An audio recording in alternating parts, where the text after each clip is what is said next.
Hello, guys. Thank you so much for joining me today. This one is going to be a little bit quick.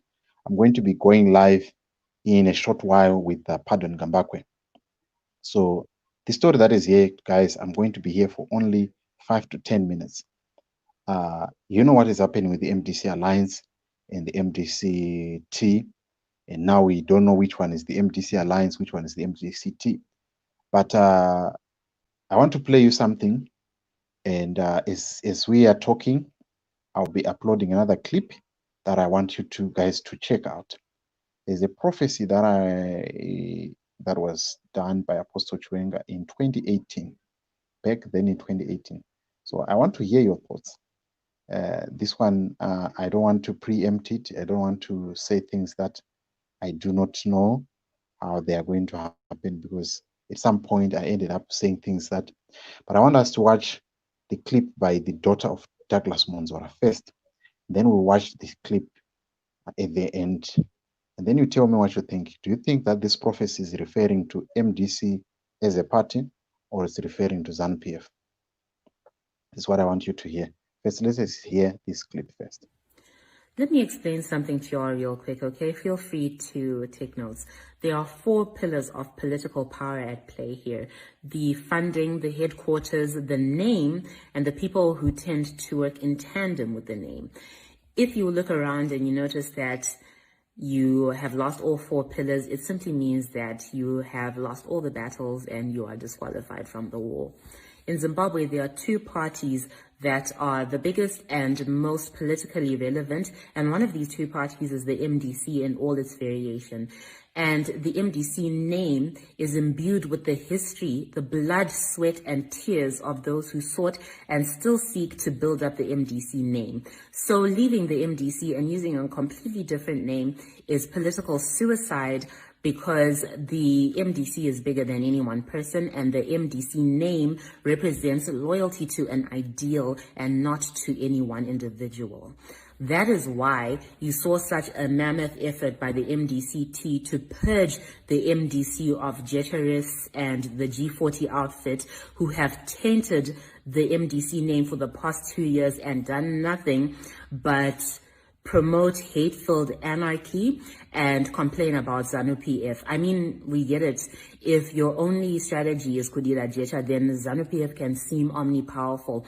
But if your only contribution is the analysis that ZANU-PF equals bad, then step aside and let the big boys handle it. Quite frankly, I'm ecstatic that the MDC is going back to leaders who lead from the front instead of pinning Zimbabweans against other Zimbabweans, and leaders who know what they're doing, because this was strategic planning and perfect execution by the MDC-T, really.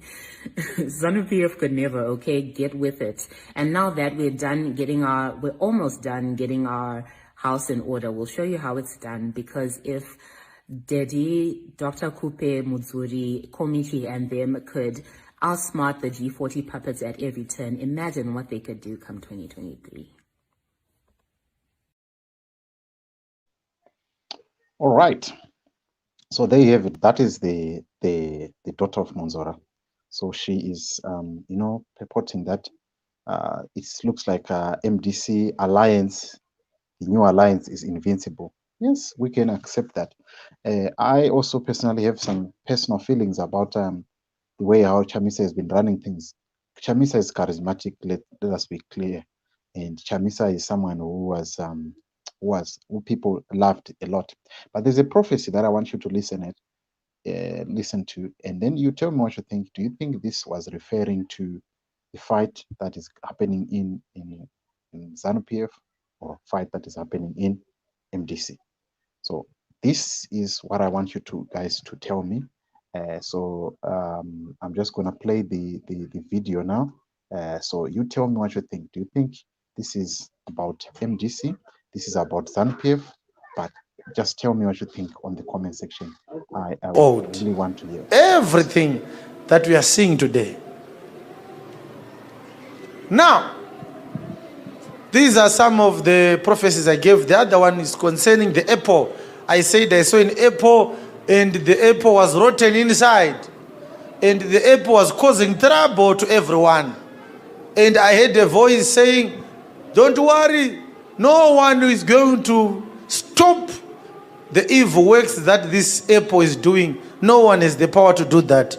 It is going to break from inside. And as I saw the wind driving the apple in the air, going everywhere, I saw the seeds in the apple fighting. And the voice said to me, these seeds inside the apple, they are going to bring the demise of this apple. And when the fight intensified, the apple was just about to hit against a tree, and each time that was about to happen, it would go sideways, it would survive. But as the fight intensified, eventually it hit against the tree, it fell down, and everyone saw the worms that were inside the apple.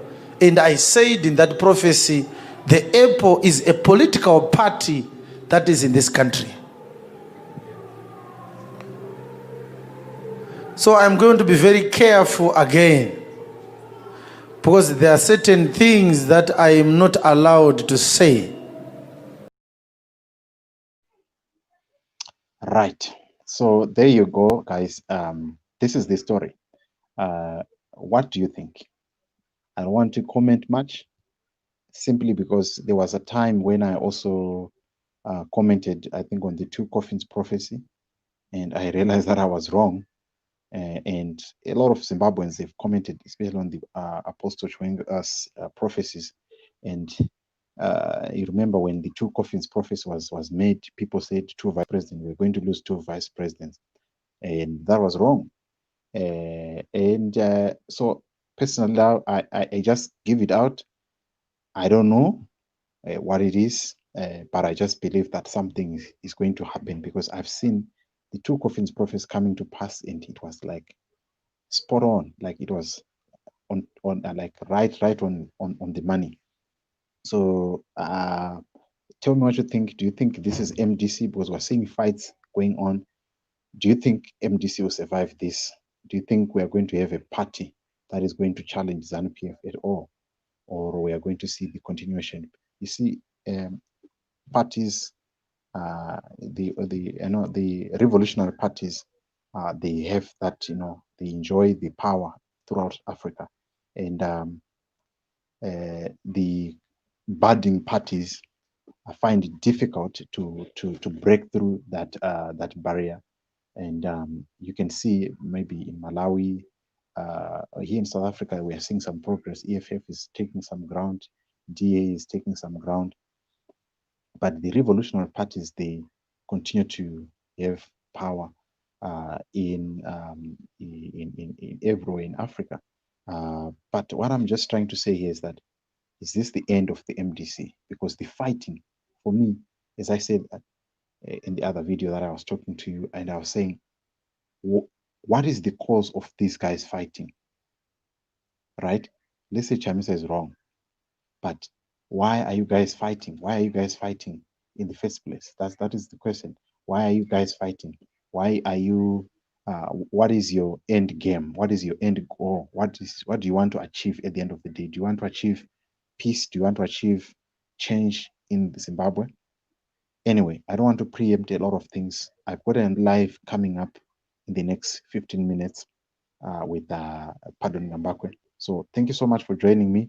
I didn't get time to record this, so I just thought let me put it out there for you. So please do join me in the next 15 minutes with Pardon. We'll be talking about the gunmen in Chivu, and you don't want to miss that, because I've got a lot of juicy details that are coming up. So please subscribe to JCTV Zimbabwe, follow us on Twitter, follow us on Facebook, follow us on Instagram, and all those platforms. I'll be back in the next 15 minutes exactly with Pardon Ngambakwe. Thank you so much for watching. Tell me what you think on the comment section, and I'll see you on the next broadcast. Thank you.